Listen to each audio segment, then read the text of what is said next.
The Getty Museum, located in Los Angeles, California, is home to many European paintings, drawings, sculptures, and other artworks created throughout the past millennium.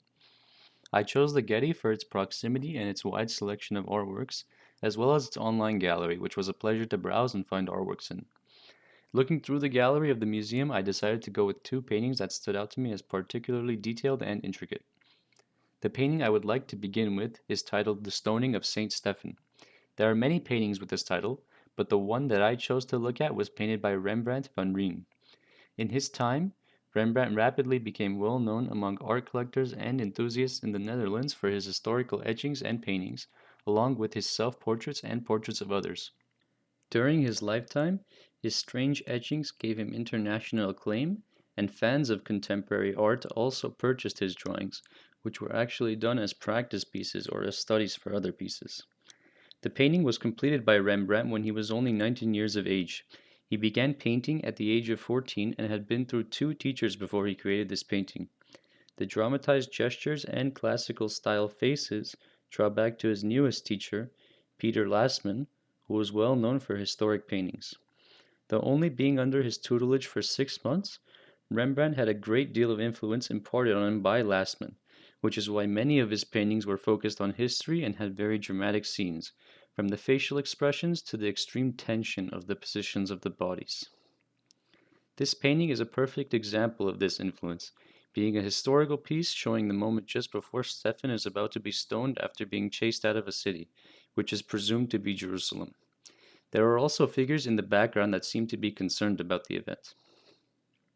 The most intense effect in the painting, which drew my eyes instantly, is the way in which lighting is used. Rembrandt's first teacher, Jacob van Swanenburg, trained him artistically for 3 years and was a great factor in this infatuation with lighting.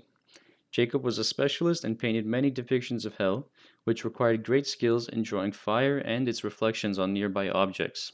Being passed down from teacher to student, Rembrandt absorbed much of the knowledge of light and reflection, which no doubt influenced his work. In this painting, there are clear areas of darkness near the sides, with a ray of light that brightly illuminates Stephen coming down from the sky. This ray of light is interpreted as the heavens opening to Stephen, as he utters his last words to Christ before being executed in a particularly violent manner. A very interesting fact about this piece is the speculation that Rembrandt may have included a self-portrait of himself into the character right above Stephen, whose head is the only part visible. This character looks on at the scene, partly aghast at the stoning. Different critics have observed multiple self-portraits in the painting, although the one in the middle is the clearest.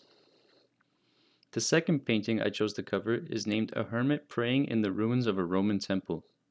It is painted by Hubert Robert, a landscape painter from Paris. He was born in 1733 and did not delve into art until his early 20s. His elite classical education played a large role in his life, as he traveled to Italy in 1754 to better understand and further his studies on ancient Greek and Roman architecture. In Rome, he met the French painter Jean-Honoré Fragonard, and the two of them embarked on a painting excursion to southern Italy in 1760 with the Abbé de Sonneau. Robert developed a deep interest in architecture and ruins, and Giovanni Battista Piranesi, a famous engraver of architectural topics who was then producing his largest collections of etchings of Roman buildings, had a significant impact on him. Robert moved back to Paris in 1765, and in 1766 he joined the French Royal Academy. He was a talented decorative artist whose paintings were based on his Italian drawings, and from 1767 on, shows at the salons helped to increase his notoriety. He painted scenes like Emanoville, Marly, and Versailles, all close to Paris, as well as the south of France with its crumbling Roman monuments, in addition to Italian landscapes. The painting I chose to focus on was one of these destroyed buildings. It is clear that Robert was definitely drawn to the idea of a scenario taking place in a large, imposing architectural backdrop. Over the course of several years, he explored this idea many times in various media. In this particular painting, a monk is meditating at the base of an altar. His deep focus in his devotion causes him to be unaware of the three women that are entering the temple to steal some flowers from a shrine. There is also another woman that seems to playfully poke at the monk, who is too busy with his prayers to notice the women. A particular element that plays greatly into this piece is the scale of the building. By juxtaposing the little individuals with the enormous columns, Robert highlights the scale of the ruins.